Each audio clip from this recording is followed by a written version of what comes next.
নারায়ণগঞ্জ শহরের গোয়ালপাড়ায় অনুষ্ঠিত হয়ে গেল রক্ষাকালী পূজা। ধর্মীয় আচার অনুষ্ঠানের মধ্য দিয়ে উৎসবমুখর পরিবেশে এই পূজা অনুষ্ঠিত হয়।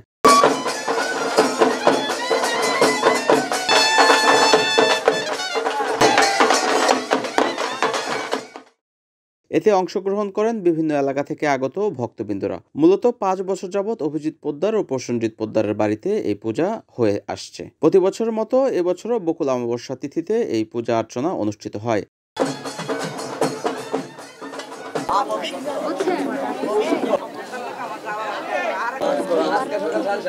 পূজা অর্চনায় উপস্থিত ছিলেন অভিজিৎ পোদ্দার, প্রসেনজিৎ পোদ্দার, বিশ্বজিৎ পোদ্দার, রতন সাহা, তপন সাহা, এনএনটিভির আইন উপদেষ্টা অ্যাডভোকেট শম্ভুনাথ সাহা সৈকত সহ আরও অনেক ভক্তবৃন্দরা এই পূজায় উপস্থিত ছিলেন। প্রতি বছরের ন্যায় এবার মায়ের পঞ্চম বার্ষিকী পূজা পৌষ মাসের বকুল অমাবস্যা তিথিতে পূজাটা করে থাকি দেশে দেশে সবার মঙ্গল কামনার্থে। তুলনামূলক এবার দেখতেছি যে ভক্তগণের আগমন অনেকটা বেশি। সবাই মায়ের কৃপা, মায়ের ইচ্ছা, মায়ের পূজাতে মায়ের দর্শন করার জন্য সবাই আসছে। এটা আসলে দেখতেও ভালো লাগে, মনে একটা আনন্দও লাগে যে একটা আয়োজন করা হয় সবাই মিলেই, সব আমরা আয়োজন করে থাকি। এই আয়োজনের মধ্যে সবাই যে আসে সেটা দেখতে খুব ভালো লাগে, মনের শান্তি লাগে। মার কাছে সবাই আসে, মা যেন সবার মনের ইচ্ছা পূরণ করে সেটাই মায়ের কাছে প্রার্থনা থাকবে সবার জন্য।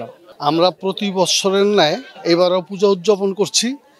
সারা বিশ্বের সকল সম্প্রদায়ের সমস্ত ধর্ম বর্ণ নির্বিশেষে আমরা সবার সঙ্গে প্রত্যেকের সঙ্গে প্রত্যেকের সৌভ্রাতৃত্ব বন্দনারও সুদৃঢ় করার কামনায় আমরা মায়ের পূজা উদযাপন করছি।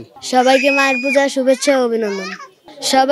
সবাই মায়ের পূজায় আসবেন। প্রতি বছরের ন্যায় এবারও মায়ের পূজা উদযাপন হচ্ছে। প্রতি বছর পৌষ মাসের বকুলা তিথিতে, অমাবস্যা তিথিতে এই পূজাটা হয়ে থাকে। এই পূজাটা অবশ্য আমার ভাগিনা অভিজিৎ পোদ্দার, প্রসেনজিৎ পোদ্দার তাদের বাড়িতে হয়ে থাকে। তবে আমরা সকলে মিলেই করে থাকি, সকলের সমন্বয়ে এই পূজাটা হয়ে থাকে। এবং এই রক্ষাকালী মায়ের পূজায় আমরা করে থাকি এই বাংলাদেশ তথা সারা বিশ্বের সকল ধর্মবর্ণ নির্বিশেষে সকলের মঙ্গল এবং শুভকামনার জন্য আমরা এই পূজা, আমাদের এই পূজায় এসে মার কাছে আমরা সদাসর্বদা প্রার্থনা করি, মা যেন বাংলাদেশ সহ সারা বিশ্বের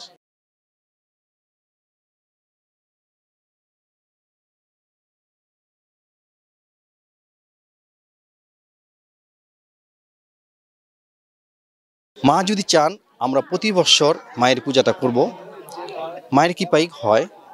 আর যারা আজকে এসেছেন তাদেরকে অসংখ্য ধন্যবাদ। আর যারা একান্তই ব্যস্ততার কারণে এই মায়ের পূজা আসতে পারেনি তাদের জন্য অগ্রিম শুভেচ্ছা এবং অভিনন্দন, এবং তাদেরও আমন্ত্রণ রইল অবশ্যই আগামী বছর তারা যেন এসে অংশগ্রহণ করে। সকলকে মায়ের পূজার শুভেচ্ছা ও অভিনন্দন রইল, আর অবশ্যই আমন্ত্রণ রইল। আমরা অবশ্যই চাইব প্রতি বছর এনে আমাদের পূজাটা হবে, আর আপনারা সবাই আমাদের পূজাতে উপস্থিত হয়ে আমাদেরকে আনন্দিত করবেন। সকলকে মায়ের পূজার অনেক অসংখ্য শুভেচ্ছা ও অভিনন্দন। সবাইকে মায়ের পূজায় আসার জন্য আমন্ত্রণ রইল, আর আমাদেরকে আশীর্বাদ করবেন যাতে প্রতি বছর আমরা এরকম জাঁকজমটভাবে মায়ের পুজোটা অনুষ্ঠিত করতে পারি। মা যেন সবাইকে ভালো রাখে, সুস্থ রাখে।